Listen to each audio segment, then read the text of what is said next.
اس جماعت کا نام جمعیت علماء اسلام ہے۔ ان ساری قیادتوں کے سر کا تاج اگر کسی کے سر پہ ہے تو وہ قائد جمعیت حضرت مولانا فضل الرحمان ہے۔ اس لیے کہ اللہ کے قرآن کی حفاظت کا مسئلہ ہو، یہ قائد جمعیت آپ کو نظر آئیں گے۔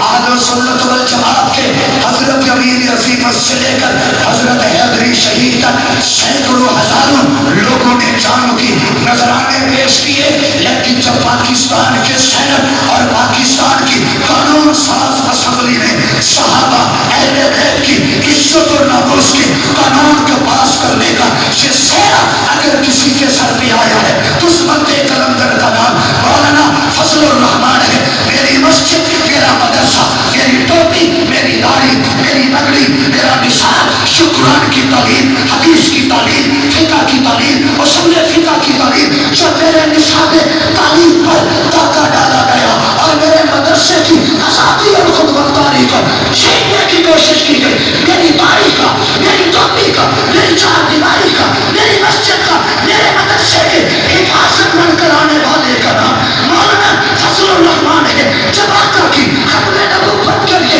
دلائل کی باری آئی تو یہ 72 سال کا بڑھا، یہ 72 سال کا یہ شیر، یہ 72 سال کا سفید داڑھی والا جو اپنی 72 سالہ زندگی میں پہلی مرتبہ پاکستان کی سپریم کورٹ کے کٹہرے میں کھڑے ہو کر اگر کسی نے حضور کی ختم نبوت کے دلائل دیے ہیں تو وہ کہتے ہیں جمعیت مولانا فضل الرحمان۔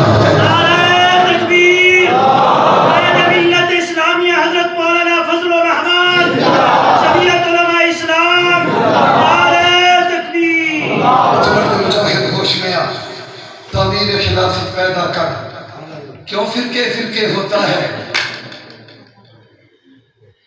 اب ایک جماعت کو پیدا کر تو بے ترقی دنیا میں اسباب تجارت پیدا کر، قارون کی دولت کو ٹھکرا دے، عثمان کی دولت پیدا کر۔ اسلام میں ڈر تو بڑھتا ہے، ظلم سے پھر کیوں ڈرتا ہے؟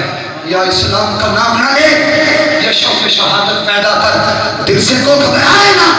حالات بدلنے والے ہیں، جو کانٹے بن کر آئے تھے وہ لمحے ٹلنے والے ہیں۔ مظلوموں کی آہوں نے شعلوں کی ادائیں کہلی ہیں، شکیتوں کو وصلے جانوں کے ظالم بدلنے والے ہیں۔